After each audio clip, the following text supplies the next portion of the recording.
If I can get him to. Yep. So this man has just come back from the UK in the last 2 weeks, and he's been in exile pretty much, and he's seen some things, he's experienced some things, and we felt it important for him to come up and just share his story about what in his experience overseas, and obviously what he's seen coming back home. So if we could give it a big round of applause for Lee Williams.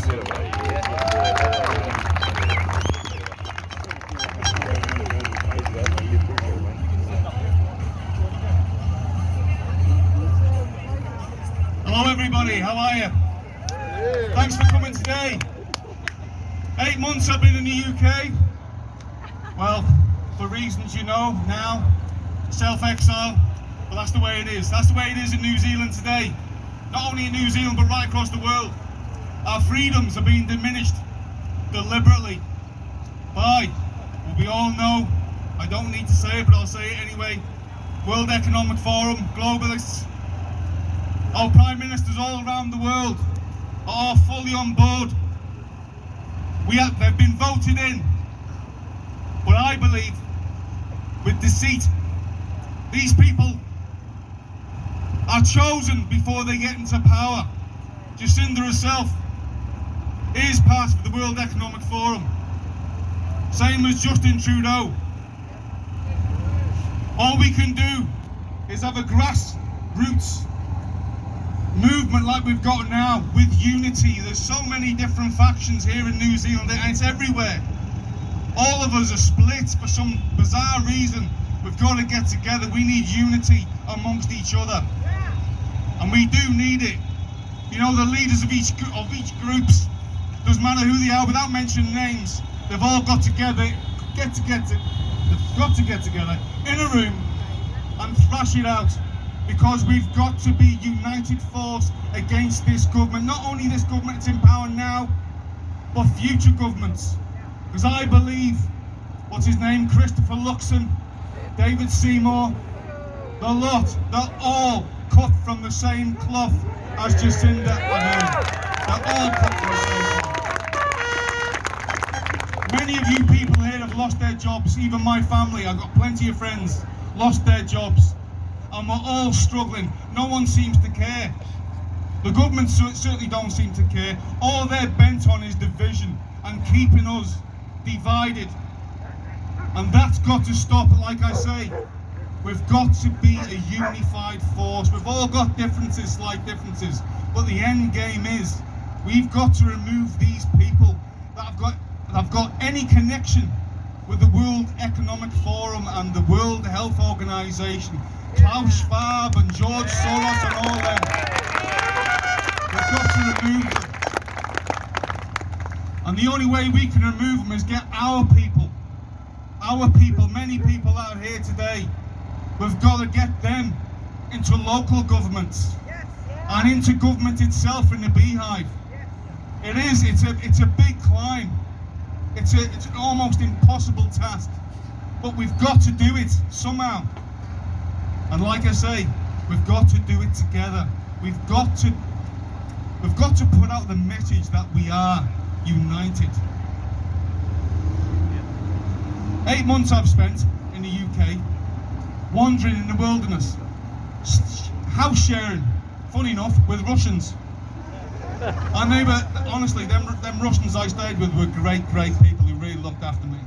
So I'm not buying into any of what I see on TV. I don't buy any of it. But that's the way it is. Suddenly they want us to believe the media when the media have been lying to us for decades.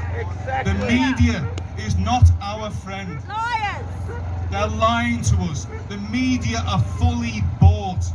They are bought by this government. Jacinda bought our media in New Zealand with your taxpayers' money to lie to you.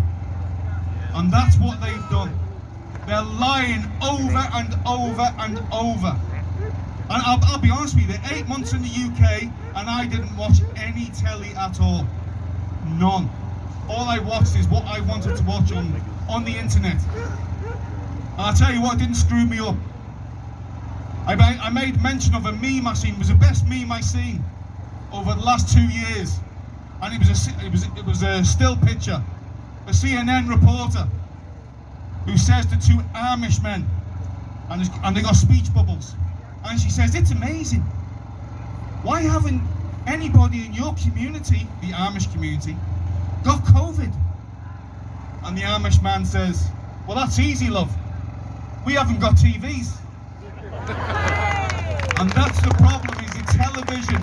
There's not one single journalist in this country or media outlet that's got any integrity. They have lost their moral compass. Every single politician in this country has lost their moral compass. They are all on board with the globalists. They want to be part of this globalist push to take away our freedoms.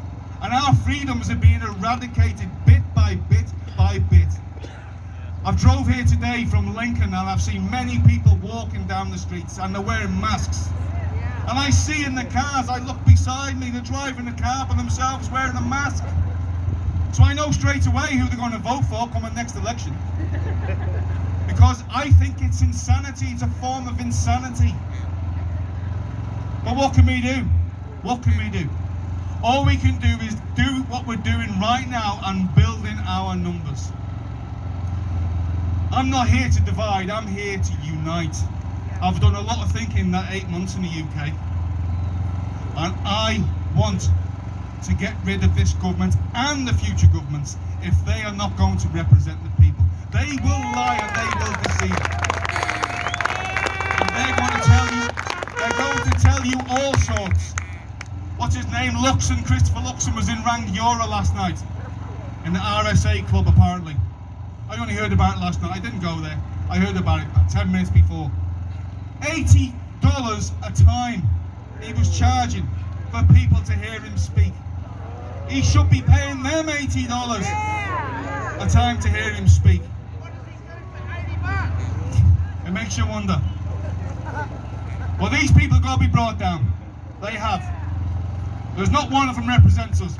We've got to get our people in power. Like I say, local government, Christchurch Mayor, Mayor of Wellington, Mayor of Auckland, our people we want in power. And we want people who are not going to be corrupted.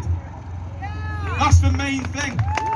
People are going to say no to corruption, no to backhanders, no to backdoor deals, no to the UN, no to the WEF, no to big tech companies, no to big pharma who come into this country, big red carpet, and they get the red carpet treatment. And these people are funding.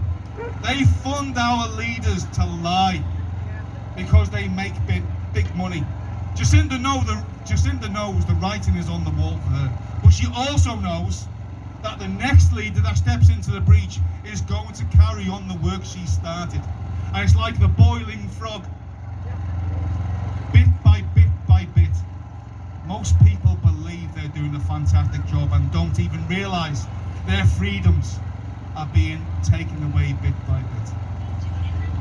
And it's a sad state of affairs, but that is the brilliance of the propaganda machine right across the world, because they own everything. But anyway, I think I've said enough, but at some stage I'm going to be going for myself and a friend of mine, who shall remain nameless for now, are going to be running for local government. We don't know how far we're going to get. But I tell you now, I honestly believe, and take it at face value I suppose, I can't convince you, but I am incorruptible. I am not going to be corrupted by these people. I'm not going to do any backdoor deals with the corrupt people I believe are corrupt. If I got voted in, then I'm going to be representing the people that voted me in. And I will call a spade a spade. And I will. And anybody that steps out of line, they'll call me all sorts, I know that. They've done it all before. But I care less what they call me. I care less. I've grown broad shoulders since I've been in the UK. But now I'm here, now I'm back. And I'm going to stir it, and I'm going to rattle that cage, and I'll rattle it all the way, regardless of what the police do, what the government do. If they want to come knocking on my door and and take me away, I don't care. Because I'll be shouting and screaming all the way. And I'll be doing it for New Zealand. Okay, thank you very much. Thank you.